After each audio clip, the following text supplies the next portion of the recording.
एक लड़की जिसका काम होता है भोली भाली लड़कियों को फंसाना और अपने कमरे पर लेकर आना और फिर उनको कुछ बेहोशी की, नशे की कुछ मिलाकर उनको खिला देना। उसके बाद लड़कियां बेहोश हो जाती हैं और फिर उसके बाद से उस कमरे में कोई आदमी आता, कोई बुढ़ा आता, कोई आता, उसके बाद से वो लड़कियों की इज्जत लूटता और फिर लड़कियां जब होश में आती फिर वो लड़की बड़ी चालाकी से लड़कियों को कपड़ा पहना दिया करती।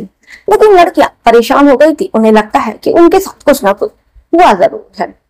अब ऐसे ही एक लड़की को वो अपना शिकार बनाती है, अपने कमरे पर लाती है, कुछ खाने में उसे कुछ नशे की दवाइयां दे देती है और वो लड़की बेहोश हो जाती है। फिर उसके साथ एक 60 साल का बुढ़ा आता है और उसके साथ दरिंदगी करता है और उसका बलात्कार करता है और फिर वहां से वो निकल जाता है। अब लड़की को जब होश आता है तो उसे लग रहा था कि उसके साथ कुछ तो गलत हुआ है, लेकिन उसको समझ में नहीं आता है कि आखिर में उसके साथ ये क्या हुआ है। वो बिल्कुल उसी अवस्था में पाती है जिस अवस्था में वो वहां पर आई हुई थी। अब लड़के को लगता है कि शायद ये उसका बहन है। फिर वो अपने घर चली जाती है और सामान्य जिंदगी जीने लगती है। तभी लड़की अचानक प्रेग्नेंट हो जाती है। उसका जो शक है वो बिल्कुल सच में बदल जाता है कि सच में उसके साथ गलत हुआ है। लेकिन अब उसको समझ में नहीं आता है कि आखिर में वो लड़की कैसे प्रेग्नेंट हो गई। उसने तो किसी के साथ शारीरिक संबंध भी नहीं बनाया। तो इसी तरह तकरीबन करते करते कम से कम उस लड़की ने 20 लड़कियों को अपना शिकार बनाया। जब वो लड़की गर्भवती हुई तब जाकर उस लड़की की पोल खुलती है। तो दोस्तों ये जो कहानी है काफी ज्यादा रहस्यमय और काफी ज्यादा दिल को झकझोर देने वाली कहानी है कि एक लड़की कैसे एक लड़की होकर वो लड़कियों को ही शिकार बनाती थी और उनसे उनको बेहोश करके वो जिस्म का धंधा करा रही थी और वो इससे लाखों उसने करोड़ों रुपये कमा लिए थे। तो दोस्तों इस कहानी को पूरा जानने के लिए वीडियो के अंत तक बने रहिएगा। आदाब, श्रुति का नमस्कार, हाजिर हूं मैं फिर एक बार आपके साथ। उम्मीद है आप अच्छे होंगे, स्वस्थ होंगे, मस्त होंगे, अपना ख्याल रख रहे होंगे। एक घटना का जिक्र करूं दोस्तों इससे पहले आपसे गुजारिश है कि अगर आप जो चैनल पर नए हैं तो चैनल को सब्सक्राइब कर लीजिए, वीडियो को लाइक कर दीजिए और ज्यादा से ज्यादा हो सके तो दोस्तों ऐसी घटना को शेयर किया कीजिए। तो चलिए दोस्तों इस कहानी की शुरुआत करते हैं। एक लड़की मध्य प्रदेश की रहने वाली होती है और वो कक्षा 12 में पढ़ रही होती है और लड़की जो थी वो काफी ज्यादा गरीब घर से थी और ऐसे में लड़की काफी ज्यादा होशियार थी, काफी ज्यादा चालाक थी। पढ़ने में भी वो लड़की बहुत अच्छी थी। उसका सपना था कि वो अपने घर की गरीबी दूर करे और अपने माँ बाप वो अच्छी जिंदगी दे सके और उसके जो भी भाई बहन थे वो चाहते थे कि अपने भाई बहन को भी वो अच्छी जिंदगी, अच्छे खाने दे सके। ऐसे में लड़की इधर उधर जॉब भी करती है, वो मेहनत भी करती है, लेकिन कहीं से भी कोई उसको लड़की को कोई सफलता नहीं मिलती है। अब ऐसे ही करते करते 3 साल बीत जाता है। लड़की का बीए भी कंप्लीट हो जाता है और जो लड़की थी अब 22 साल की हो जाती है। फिर वो एक प्राइवेट कंपनी में काम भी करती है, लेकिन उसकी जो सैलरी थी वो इतनी नहीं होती थी कि वो परिवार को अच्छी जिंदगी दे सके, सब कुछ ऐशो आराम दे सके। अब ऐसे उस लड़की की इतनी सैलरी थी कि वो किसी तरह अपना खर्चा निकाल ले, वही बड़ी बात है। अब ऐसे में लड़की को लगता है कि ऐसे तो ना वो अपना सपना पूरा कर सकती है ना ही अपने घर वालों का। ऐसे ही एक दिन लड़की गूगल पर सर्च करती है स्कॉट का नंबर। फिर वो देखती है स्कॉट वालों से वो बात करती है कंपनी में और एक दिल्ली की स्कॉट कंपनी रहती है जिससे वो बात करती है और वो लड़की की फोटो मंगाती है।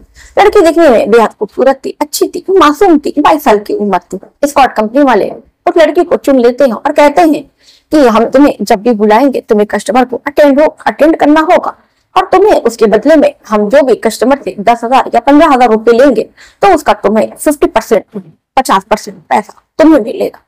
अब ऐसे में जितनी सैलरी उसको एक महीने में मिलती, अब ऐसे में उस लड़की को उतने पैसे एक बार में किसी के साथ संबंध बनाकर मिल जाते थे। अब ऐसे में जो लड़की थी स्पॉट से जुड़ जाती है और वो लोगों से मिलने लगती है और लोगों को खुश करने लगती है और ऐसे करते करते लड़की को 1 साल बीत जाते हैं और लड़की अब जो है 30 से 35,000 रुपए आराम से कमा लेती थी। कभी कभी तो 50,000 रुपए भी वो महीने का कमा लेती थी। तो ऐसे में लड़की की नीयत और ज्यादा बढ़ती है और फिर वो सोचती है कि क्यों ना वो और पैसे कमाए। और फिर ऐसे ही उसको एक प्लान सोचता है क्योंकि लड़की माहिर हो चुकी थी और साल भर से वो सेक्स वर्कर का काम कर रही थी। अब वो सोचती है कि क्यों ना मैं लड़कियों से दोस्ती करूं, दोस्ती करके उन लड़कियों को अपने कमरे पर लाऊं। कमरे पे लाने के बाद नई नई लड़कियों को मैं फंसाऊं और उन्हें ग्राहक को सौंप दूं। फिर लड़की सोचती है कि अगर मैं ये काम करूंगी तो कोई लड़की अपनी मर्जी से तो ये काम करेगी नहीं। किसी के साथ शारीरिक संबंध बनाने को कोई लड़की भला क्यों ही तैयार होगी।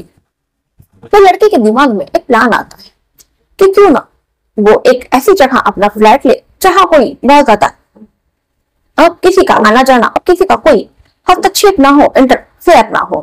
अब लड़की ऐसी ही जगह एक फ्लैट लेती है। फिर क्या था, लड़कियों से दोस्ती करती है और लड़कियों को दोस्ती कर किसी न किसी बहाने उन लड़कियों को अपने फ्लैट पर बुलाती। अब लड़कियां थी, लड़कियों पर भरोसा करके वो उसके फ्लैट पर चली जाया करती। अब फिर क्या, उनको वो कुछ खाने पीने के लिए देती, खाने पीने में ही बेहोशी वो दवा मिला देती। अब लड़कियां वो खाती पीती तो खाने पीने के बाद लड़की बेहोश हो जाती। अब फिर क्या था, वो जिनसे वो बात की रहती, तय की रहती, वो आदमी आता और लड़के को अच्छी रकम देता और इस लड़की के साथ वो शारीरिक संबंध बनाता और फिर उसके बाद से वो आदमी निकल जाता। अब इधर जो लड़की है, फिर जब उसके साथ शारीरिक संबंध बनाकर वो चला जाता, उसका मन भर जाता। वो तो तुरंत लड़की को उसका सब कुछ जिस्म साफ करके लड़की को कपड़ा पहना देते और लड़की उसी हालत में हो जाती। लड़की जब होश में आती तो कहती यार मैं कैसे सो गई। फिर लड़की बड़ी चालाकी से जवाब दे देती कि यार तुम्हें नींद आ गई, तुमने खाना पीना खाया, उसके बाद तुम्हें थोड़ी आंख ली। लड़कियों को भी लगता है कि हाँ ऐसा ही हो सकता है। ऐसा ही करते करते वो लड़की का यही काम बन गया था। वो हर मासूम लड़कियों को फंसाती, अपने जाल में उनसे दोस्ती करती और दोस्ती कर अपने फ्लैट में लेकर आती और फिर वो ग्राहकों को उन लड़कियों को सौंप दिया करती। और फिर जो भी ग्राहक आते मोटी रकम देते इस लड़की को और उसके साथ शारीरिक संबंध बनाते। और ऐसे में ग्राहकों को भी पता मिलने लगा था, क्योंकि उन्हें नई नई लड़कियां मिलने लगी थी जिनकी सील भी नहीं टूटी होती है। तो फिर जो ग्राहक है कम उम्र की लड़कियों की डिमांड करने लगते हैं।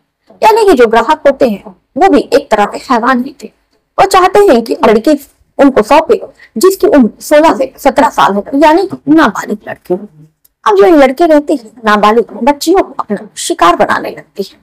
फिर वो बच्चों को बहलाती है, फुसलाती है, खाने पीने का सामान देती है। बच्चे जो हैं दिल के भोले होते हैं, दिल के साफ होते हैं। उन्हें क्या पता कि किसके दिल में किसके मन में क्या छल है, क्या कपट है। छोटी छोटी लड़कियों को अपने फ्लैट पर लाती किसी बहाने और फिर वो उनको कुछ खाने को देती और खाने में लड़कियों को नशे की गोली देकर लड़कियां बेहोश हो जाती। फिर उनके साथ आदमी उनके साथ शारीरिक संबंध बनाते। फिर जो लड़की है वो बड़ी चालाकी से उनका शरीर साफ कर दिया करती और ऐसा ही करते करते उसकी जिंदगी चल रही थी। अब ऐसे में जो लड़की थी वो लाखों रुपये कमा लेती है और फिर जो लड़की थी यही बिजनेस करने लगी थी। और फिर ऐसे ही एक दिन वो एक 15 साल की लड़की को अपना शिकार बनाती है, उससे दोस्ती करती है। उस लड़की को फिर बहला फुसला कर एक दिन अपने फ्लैट पर लेकर आती है कि मैं तुमको फ्लैट पर बहुत सारी तुम्हारे लिए चॉकलेट रखूंगी, चलो मैं तुमको बहुत सारी चॉकलेट देती हूँ। वो लड़की भी इसको काफी समय से जान रही थी। वो लगता है कि दीदी काफी ज्यादा अच्छी है, काफी अच्छे स्वभाव की है। वो दीदी के साथ फ्लैट पर चली जाती है। फिर दीदी उसको बहुत ढेर सारी चॉकलेट देती है और कहती है कि तुम ये खाना खा लो। खाने में वो उसके साथ फिर नशे की गोली मिलाकर वो खाने में उसको दे देती है। लड़की खाना खाती है तो फिर वो बेहोश हो जाती है। बेहोश होने के बाद से फिर वो 15 साल की लड़की को एक 60 साल का बुढ़ा होता है जिसको वो सौंप देती है। अब वो बुढ़ा उसके साथ बहुत घंटों तक उसके साथ शारीरिक संबंध बनाता है, उसका यौन शोषण करता है। फिर क्या था, लड़की को जब होश आता है तो उसका जो बदन है काफी ज्यादा टूट रहा था और उसके बदन पर काफी ज्यादा जख्म के निशान थे। छोटी सी बच्ची 15 साल की दीदी से पूछती है कि दीदी मुझे ऐसा क्यों लग रहा है कि मेरा जो पूरा जिस्म है बहुत ज्यादा दर्द हो रही है और यहाँ वहां मुझे बहुत ज्यादा ऐसा लग रहा है कि किसी ने मुझे बहुत पीटा है और मुझे ऐसा लग रहा है काफी चोट आई है। फिर वो लड़की उससे कहती है कि बेटा तुम्हें लग रहा होगा, हो सकता है तुम घर पे आराम करोगी तो ठीक हो जाओगी, हो सकता है तुम्हें कुछ थकान हो तो इस वजह से हो सकता है कि ऐसा लग रहा हो। तुम 2-3 दिन अपने घर पर ही रहना, स्कूल मत जाना, तुम ठीक हो जाओगी अपने आप। फिर उसको वो लड़की ले जाकर उसको वहां उसी के घर के पास उसको छोड़ देती है। अब इधर जो लड़की है फिर लड़की की तबीयत खराब होने लगती है। माँ बाप भी जो उस लड़की के हैं यहाँ वहाँ डॉक्टर को दिखाते हैं, लेकिन वो समझ में नहीं आता कि आखिर में इस लड़की के साथ क्या हुआ है, ये क्यों इतना ज्यादा बीमार रहने लगी। अब ऐसे ही देखते देखते लड़की 2 महीने के बाद प्रेग्नेंट हो जाती है, उसको उल्टी होने लगती है। फिर से उसके माँ बाप अपने बच्चे को लेकर अस्पताल जाते हैं, बताते हैं कि डॉक्टर साहब ये कल रात से बहुत ज्यादा उल्टियां कर रही है और उसकी तबीयत ठीक नहीं है। डॉक्टर उसकी जांच करते हैं, चेक करते हैं, फिर उसका अल्ट्रासाउंड करते हैं तो फिर पता चलता है कि लड़की जो है 2 महीने की गर्भवती है। उस बच्ची के माँ बाप ये बात सुनते हैं तो उनके पैरों तले जमीन खिसक जाती है कि मेरी बच्ची जिसकी उम्र 15 साल की है वो कैसे प्रेग्नेंट हो सकती है। डॉक्टर साहब ये कैसे संभव है। डॉक्टर साहब कहते हैं कि देखिए मैं तो कुछ नहीं बता सकता, आप ही बता सकते हैं कि आपकी बच्ची, नाबालिग बच्ची कैसे इतनी कम उम्र में प्रेग्नेंट हो सकती है। जो डॉक्टर है वो तुरंत पुलिस को सूचना देते हैं। पुलिस जो है तुरंत अस्पताल में पहुंचती है, उनके माँ बाप से पूछताछ करती है कि नाबालिग लड़की आपके प्रेग्नेंट हो गई और आपको पता ही नहीं। फिर वो उसकी माँ रोती है, कहती है कि सर मुझे खुद नहीं पता, मैं तो खुद बहुत ज्यादा परेशान हूँ। इधर फिर पुलिस का शक इसके पिता पर जाता है। लड़की के पिता से पुलिस घंटों पूछताछ करती है कि आखिर में आपकी लड़की प्रेग्नेंट कैसे हुई। वो जो पिता है वो भी कहता है कि सर मुझे कुछ नहीं पता कि प्रेग्नेंट कैसे हुई। मेरी लड़की किसी लड़के से बात करती थी, मेरी लड़की सिर्फ स्कूल जाती थी और स्कूल से आने के बाद अपना घर पे होमवर्क करती और थोड़ा बाहर खेलने जाती और आधे घंटे में खेल कर चली आया करती। सर मेरी लड़की बहुत अच्छी थी, ऐसा मेरी लड़की के साथ कैसे क्या हो गया। अब फिर जो पुलिस वाले थे उनको भी समझ में नहीं आ रहा था कि आखिर में ये माजरा क्या है। लड़की प्रेग्नेंट हो गई और आखिर में ये लड़की खुद से तो प्रेग्नेंट हुई नहीं होगी, इसके साथ किसी ने तो इसके साथ कुछ जबरदस्ती कोई काम किया होगा।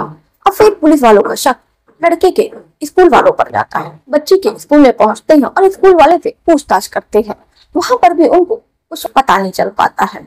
अब ऐसे में फिर पुलिस वाले लड़की को बहला फुसला कर पूछते हैं कि बेटा आपसे जो भी पूछ रहे हैं आप सही बताना, वरना आपकी तबीयत जो है बहुत ज्यादा खराब हो जाएगी, आपके पेट में बच्चा पल रहा है। तो बेटा हम आपसे जो भी पूछे आप सही बताना। बताओ बेटा कि आपके साथ किसी ने कोई गलत काम किया है, कुछ भी आपको मालूम हो तो आप हमें बताओ। लड़की कहती है कि नहीं पुलिस अंकल, मेरे साथ किसी ने कुछ भी ऐसा नहीं किया है। फिर पुलिस वाले पूछते हैं कि बेटा आपकी तबीयत फिर ऐसी कब से खराब रहने लगी। फिर लड़की बताती है कि एक दीदी थी, वो मुझे चॉकलेट दिया करती थी। एक बार मैं उनके घर गई थी, घर जाने के बाद से मैं कुछ देर के लिए मैं दीदी के पास सो गई और जब मैं सोकर उठी तो मेरे पूरे बदन में बहुत दर्द हो रहा था। अब जो दीदी है मैंने दीदी को ये बात बताई तो दीदी कह रही घर चली जाओ और तुम ये बात किसी से कहना मत और तुम 3 दिन स्कूल मत जाना और तुम्हारी तबीयत फिर ठीक हो जाएगी। अब ऐसे में पुलिस वालों को उस लड़की पर शक होता है। वो कहते हैं कि बेटा आप हमें अपनी दीदी के घर लेकर चल सकते हैं। तो लड़की बताती है कि हाँ हम आपको उनके घर लेके चल सकते हैं। अब वो बच्ची पुलिस वालों को लेकर उस लड़की के घर पर जाती है और बताते हैं कि सर यहीं पर हमारी दीदी रहती है। बच्ची को लेकर उसके घर जाते हैं, उसका दरवाजा खटखटाते हैं, तब वहां पर दरवाजा खुलता है और वो लड़की आती है। फिर जो बच्ची थी वो बताती है कि यही मेरी दीदी है। और फिर उसके बाद से जो लड़की है वो इस बच्ची को पहचानने से इनकार कर देती है। पुलिस वाले भी कहीं ना कहीं इस तरह के केसेस में माहिर होते हैं, वो समझ जाते हैं कि लड़की कुछ ना कुछ तो इस लड़की ने इसके साथ गलत किया है। और फिर वो कहते हैं कि हमें अंदर आने दो। लड़की कहती है कि नहीं सर, आप मैं एक महिला हूँ, आप अंदर कैसे आ सकते हैं बिना लेडीज पुलिस के। साथ में लेडीज पुलिस भी रहती है। और फिर उस लड़की के फ्लैट में जबरदस्ती घुसती है। तभी वहां पर देखती है कि एक आदमी एक लड़की के साथ शारीरिक संबंध बना रहा है और लड़की को फिर जाकर देखते हैं तो लड़की बेहोश पड़ी है। ऐसे में पुलिस समझ जाती है कि जो लड़की है ये सेक्स रैकेट चला रही है और वो बच्चियों को, छोटी बच्ची बड़ी बच्चियों को अपना शिकार बनाती है और उन्हें बेहोश करके वो ग्राहकों को सौंप देती है। पुलिस ये सब बात देखकर समझ गई थी। पुलिस तुरंत उस लड़की को गिरफ्तार करके थाने लाती है, लाकर उससे पूछताछ करती है। पूछताछ में ही क्योंकि पुलिस ने सब कुछ अपने आंखों से देख लिया था, लड़की सारा जुर्म अपना कबूल कर लेती है। बताती है कि दरअसल वो बिहार की रहने वाली है और वो बहुत ज्यादा गरीब परिवार से थी और वो पहले खुद ये जिद फरोशी का काम करती थी, लेकिन जो धीरे धीरे वो उसकी लालच वो बढ़ती जाती है और ऐसे में वो लड़कियों को फिर शिकार बनाती है और उन्हें बेहोशी की दवा खिलाकर उनको ग्राहकों को सौंप देती है और ऐसे में उसके बदले उसको मोटी रकम मिलती है। फिर क्या था, पुलिस उसको गंभीर धाराओं में और लड़कियों को फंसाने के 420 के केस में मुकदमा दर्ज करके उसको जेल भेज देती है। तो दोस्तों ये कहानी सुनाने का उद्देश्य हमारा आपकी भावनाओं को ठीक कर पहुंचाना नहीं, बल्कि समाज में हो रही घटनाओं से आपको और आपके बच्चों को जागरूक करना है। यह घटना आपको कैसी लगी आप हमें कमेंट बॉक्स में करके अपनी राय जरूर बताइएगा। तो चलिए फिर मिलते हैं किसी और कहानी के साथ, किसी और घटना के साथ। तब तक के लिए अपना ख्याल रखिए। अभी तक हमारे चैनल को सब्सक्राइब नहीं किया आपने तो हमारे चैनल को सब्सक्राइब कर लीजिए।